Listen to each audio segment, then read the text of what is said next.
नमस्कार।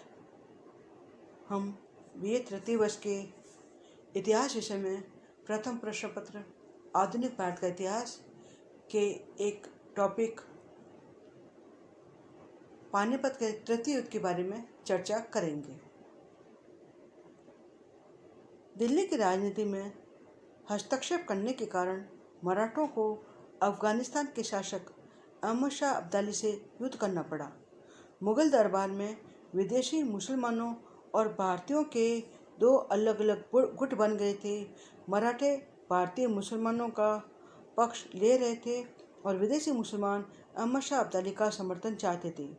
दोनों गुटों के बीच संघर्ष का कारण था राज्य के अच्छे पदों का वितरण। इसके अतिरिक्त पंजाब और मुल्तान पर अहमद शाह अब्दाली का अधिकार होना। 1752 ईस्वी की यह बात है। यह भी इसका एक प्रमुख कारण था। बालाजी बाजीराव ने अपने भाई रघुनाथ राव को एक विशाल सेना के साथ उत्तरी भारत की विजय के लिए भेजा। रघुनाथ राव ने 1757 ईस्वी में दिल्ली पर आक्रमण कर अब्दाली के प्रतिनिधि को मार भगाया। तदुपरांत रघुनाथ राव ने पंजाब पर आक्रमण किया। सरहिंद एवं लाहौर पर आक्रमण कर अफगानों को मार भगाया। पंजाब में अपने गवर्नर की नियुक्ति कर रघुनाथ राव दक्षिण लौट गया। यह सब अब्दाली के लिए असहाय था। अतः अब्दाली और मराठों में संघर्ष अनिवार्य हो गया। अहमद शाह अब्दाली ने एक विशाल सेना लेकर भारत पर आक्रमण कर दिया और मराठों को पंजाब से मार भगाया। पेशवा को इस घटना की सूचना मिलने पर उसने अपने पुत्र विश्वासराव तथा भाई सदाशिवराव की अध्यक्षता में एक विशाल मराठा सेना अब्दाली का सामना करने के लिए भेजी।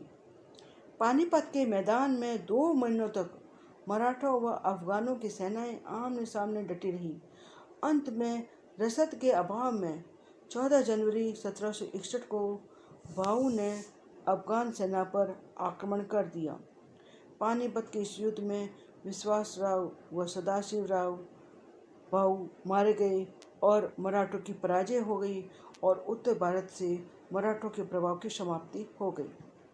मुगल साम्राज्य का पतन और अंग्रेजों का उत्कर्ष हुआ। पानीपत के पिछले 2 युद्धों की भांति यह तृतीय युद्ध भी निर्णायक हुआ। मराठे अफगानों से बुरी तरह पराजित हुए।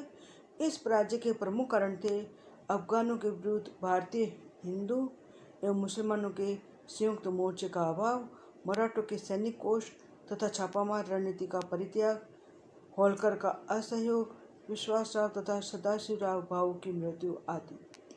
पानीपत की पराजय से मराठों का भारत में हिंदू साम्राज्य का स्वप्न सदा के लिए नष्ट हो गया। इसके कारण भारत में न तो अफगानों का राज्य स्थापित हो सका और न ही मराठों का पूर्ण विनाश ही हुआ। लेकिन इस युद्ध से एक तीसरी शक्ति अर्थात अंग्रेजों को बल मिला और उनके पैर बंगाल में शक्ति से जम गए, जहाँ से उन्होंने स्नेह संपूर्ण भारत में अपना साम्राज्य स्थापित कर लिया। युद्ध के पश्चात अब्दाली ने भारत विजय का विचार त्याग दिया, क्योंकि अनेक आक्रमणों के बाद भी यह पंजाब से आगे न बढ़ सका था। उसके लौटने के पश्चात बंगाल पंजाब में सिख मिसलों ने अपनी शक्ति में वृद्धि कर दी, जिसके कारण पंजाब में आगे चलकर रणजीत सिंह का राज्य स्थापित हुआ। मराठों की शक्ति कम होने से दक्षिण में हैदर अली को भी अपनी शक्ति बढ़ाने का अवसर मिला। युद्ध के बाद राजस्थान में जयपुर और जोधपुर के महाराजाओं ने मिलकर मराठों को अपने देश से निकालने का असफल प्रयास किया। बड़े बड़े सरदारों के मारे जाने से मराठों में योग्य व कुशल नेतृत्व की कमी हो गई। 10 वर्ष पश्चात मराठों ने पुनः एक बार दिल्ली को अपने प्रभाव क्षेत्र में लाने में सफल रहे, परंतु तब तक स्थिति बहुत बदल चुकी थी। दिल्ली पर अधिकार कर लेने से मराठों को कुछ प्राप्त न हुआ, क्योंकि वहाँ का राजकोष खाली पड़ा था। इसलिए मराठे इधर उधर लूटमार करके अपने सैनिकों का निर्वाह करते थे। इसके अतिरिक्त दिल्ली पर पेशवा का नहीं, सिंधिया का अधिकार था।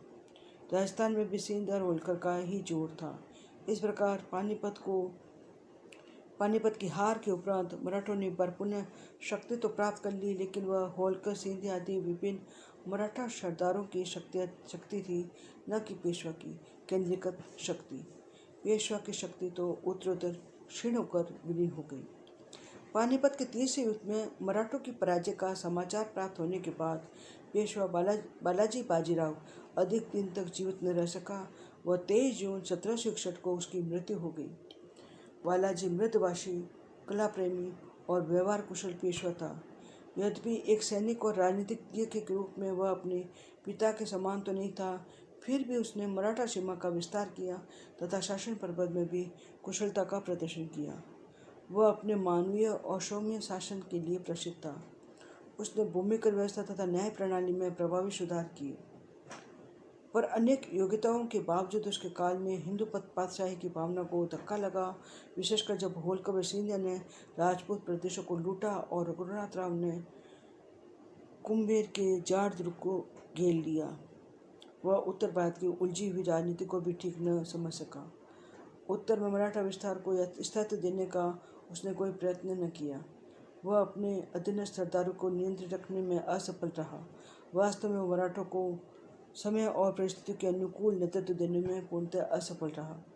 मराठा साम्राज्य के अधिकतम विस्तार तथा प्रशासनिक सुधारों विशेषकर कृषि संबंधी के बावजूद भी बालाजी राव दूरदर्शी या पूर्णतया मर्मज्ञ राजनीतिक सिद्ध न हुआ। पेशवा माधवराव के काल में मराठाओं में शीघ्र ही अपनी खोई हुई शक्ति का पुनः प्राप्त कर ली।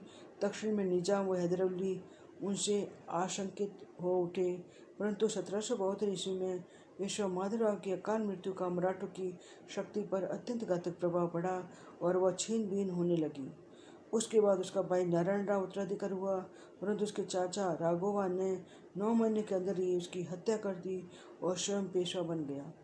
तत्पश्चात 3 आंग्ल मराठा युद्धों 1775 से 1782, 1803 से 1805 तथा 1817 से 1818 द्वारा मराठों की शक्ति का पूर्ण हनन हुआ तथा उनकी शक्ति छीन बीन हो गई।